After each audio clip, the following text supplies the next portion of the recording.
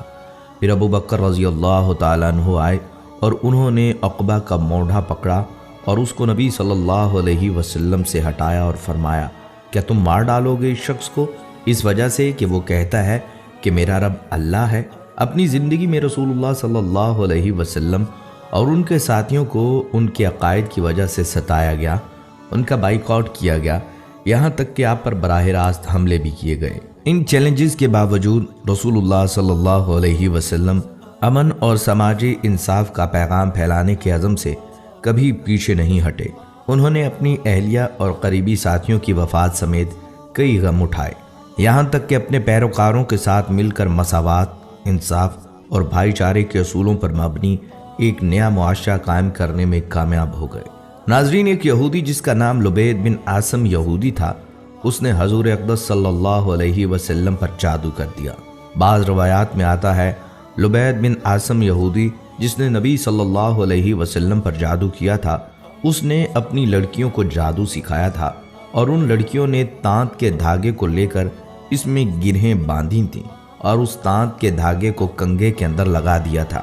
اس جادو کی وجہ سے نبی صلی اللہ علیہ وسلم کی طبیعت کچھ ناساز ہو گئی، اور ناساز اس طرح ہوئی کہ بعض اوقات وحی کے علاوہ دیگر امور میں آپ صلی اللہ علیہ وسلم ایک کام کر لیتے مگر خیال ہوتا تھا کہ نہیں کیا۔ ایک دن آپ صلی اللہ علیہ وسلم نے حضرت عائشہ صدیقہ رضی اللہ تعالیٰ عنہا سے فرمایا کہ مجھے جو تکلیف چل رہی ہے اس کے بارے میں اللہ تبارک و تعالیٰ نے مجھے خواب میں اس کا اصل سبب بتا دیا ہے۔ میں نے خواب دیکھا ہے کہ 2 فرشتے آئے اور آ کر میرے پاس بیٹھ گئے اور انہوں نے آپس میں گفتگو شروع کی کہ ان صاحب کو کیا ہوا، ان کو کیا تکلیف ہے۔ دوسرے فرشتے نے جواب دیا کہ ان پر کسی نے جادو کر دیا ہے۔ پہلے فرشتے نے پوچھا کس نے جادو کیا ہے؟ دوسرے نے جواب دیا لبید بن عاصم کے نام سے ایک یہودی ہے، اس نے جادو کیا ہے۔ پھر پہلے نے سوال کیا کہ کس چیز میں جادو کیا ہے اور کہاں کیا ہے؟ دوسرے فرشتے نے جواب دیا کنگھے کے ذریعے جادو کیا ہے اور کنگھے کے اندر جو بال آ جاتے ہیں کنگھا کرتے وقت ان بالوں کو بھی استعمال کیا ہے۔ پوچھا کہ کہاں ہے؟ جواب دیا وہ ایک کنواں ہے، وہاں پر اس نے جادو کے کلمات پڑھ پڑھ کر وہاں دفن کیے ہیں۔ یہ ساری تفصیل نبی صلی اللہ علیہ وسلم کو فرشتوں کے ذریعے بتا دی گئی۔ حضرت عائشہ رضی اللہ تعالیٰ عنہا سے آپ صلی اللہ علیہ وسلم نے فرمایا کہ اللہ تعالیٰ نے میری اس تکلیف کے بارے میں مجھے ساری تفصیلات بتا دی ہیں۔ چنانچہ نبی صلی اللہ علیہ وسلم خود اس کنویں کے پاس تشریف لے گئے اور وہاں جا کر دیکھا اس کا پانی بالکل پیلا پڑا ہوا تھا۔ وہاں سے وہ کنگھا بھی برآمد ہو گیا، کنگھے کے اندر جو بال تھے وہ بھی برآمد ہو گئے۔ مدینہ منورہ میں ایک یہودی عورت تھی، اس کا نام لبیطۃ الحمرا تھا۔ وہ ایک بہت ہی خبیث اور بدذات عورت تھی اور وہ حضور صلی اللہ علیہ وسلم سے بہت زیادہ جلتی تھی۔ وہ چاہتی تھی کہ نعوذ باللہ آپ صلی اللہ علیہ وسلم اس دنیا سے رخصت ہو جائیں۔ ایک دن اس عورت نے ایک جادوگر کے پاس جا کر کہا وہ حضور صلی اللہ علیہ وسلم پر ایسا جادو کریں کہ بیمار ہو جائیں۔ جادوگر نے اس خبیث عورت کو ایک تعویذ دیا اور اسے حکم دیا کہ وہ اس تعویذ کو حضور صلی اللہ علیہ وسلم کے گھر میں کسی جگہ چھپا دے۔ جادوگر کی بات پر عمل کرتے ہوئے اس عورت نے وہ تعویذ آپ صلی اللہ علیہ وسلم کے گھر میں کسی جگہ چھپا دیا۔ تعویذ کے اثر سے آپ صلی اللہ علیہ وسلم کی طبیعت ناساز ہو گئی۔ صحابہ کرام اس بات سے بہت پریشان تھے۔ انہوں نے آپ صلی اللہ علیہ وسلم کی صحت کے لیے دعائیں کی، لیکن حضور صلی اللہ علیہ وسلم کی طبیعت بہتر نہیں ہو رہی تھی۔ ایک دن حضور صلی اللہ علیہ وسلم کے صحابی حضرت زید بن حارثہ رضی اللہ تعالیٰ عنہ کو ایک خواب آیا۔ خواب میں اللہ تعالیٰ نے انہیں بتایا کہ آپ صلی اللہ علیہ وسلم پر جادو کیا گیا ہے۔ حضرت زید بن حارثہ رضی اللہ تعالیٰ عنہ نے آپ صلی اللہ علیہ وسلم کو خواب کے بارے میں بتایا۔ آپ صلی اللہ علیہ وسلم نے حضرت زید بن حارثہ رضی اللہ تعالیٰ عنہ کو حکم دیا کہ وہ تعویذ تلاش کریں۔ حضرت زید بن حارثہ رضی اللہ تعالیٰ عنہ نے حضور صلی اللہ علیہ وسلم کے گھر کو تلاش کیا اور آخرکار انہوں نے تعویذ کو ایک کنویں میں پایا۔ تعویذ پھینکنے کے بعد آپ صلی اللہ علیہ وسلم کی صحت بہتر ہو گئی۔ جادوگرنی کو معلوم ہوا کہ آپ صلی اللہ علیہ وسلم کی صحت ٹھیک ہو گئی۔ اس نے آپ صلی اللہ علیہ وسلم سے معافی مانگی۔ آپ صلی اللہ علیہ وسلم نے اس سے معاف کر دیا، لیکن اسے سخت سزا دی گئی۔ اسے مدینہ منورہ سے نکال دیا گیا اور اسے یہودیوں کے علاقے میں بھیج دیا گیا۔ فتح خیبر کے بعد حضور صلی اللہ علیہ وسلم کچھ دنوں تک زرعی زمینوں اور باغوں کے انتظامات اور غنائم کی تقسیم کے کاموں میں مصروف رہے۔ ظاہر ہے ان کاموں کے لیے قیام وہیں ضروری تھا۔ اسی دوران ایک عورت نے جس کا نام زینب بنت الحارث تھا، جو سلام بن مشکم کی بیوی تھی، آپ صلی اللہ علیہ وسلم کو زہر دے کر نقصان پہنچانے کی سازش کی۔ اس نے پروگرام بنایا کہ آپ صلی اللہ علیہ وسلم کو بکری کا بھنا ہوا گوشت پیش کیا جائے اور اس میں زہر ملا دیا جائے۔ پہلے اس نے صحابہ کرام سے معلوم کیا کہ آپ صلی اللہ علیہ وسلم کو بکری کا کون سا حصہ مرغوب ہے۔ لوگوں نے بتلایا کہ آپ صلی اللہ علیہ وسلم بکری کی ران شوق سے نوش فرماتے ہیں۔ اس منحوس عورت نے بکری ذبح کی اور اس کا گوشت زہر آلود کر دیا۔ خاص طور پر بکری کی ران پر زیادہ زہر لگا دیا اور آپ صلی اللہ علیہ وسلم کے خیمے میں لے کر آئی۔ پیارے آقا صلی اللہ علیہ وسلم مغرب کی نماز ادا کر کے خیمے میں تشریف لائے۔ دیکھا تو ایک عورت خیمے کے باہر آپ کا انتظار کر رہی تھی۔